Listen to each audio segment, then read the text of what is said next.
Heritage నుంచి లేకపోతే కొన్ని సంస్థల నుంచి వస్తున్నటువంటి పాలు పూర్తిగా కల్తీ.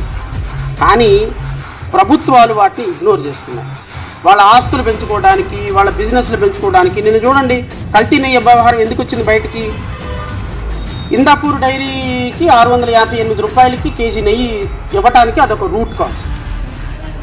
ఇందాపూర్ డైరీకి ఇచ్చిన తర్వాత ఇందాపూర్ డైరీకి రేపొద్దున నెయ్యి సప్లై చేసేది ఇండైరెక్ట్గా ట్యాంకుల్లో నుంచి హెరిటేజ్.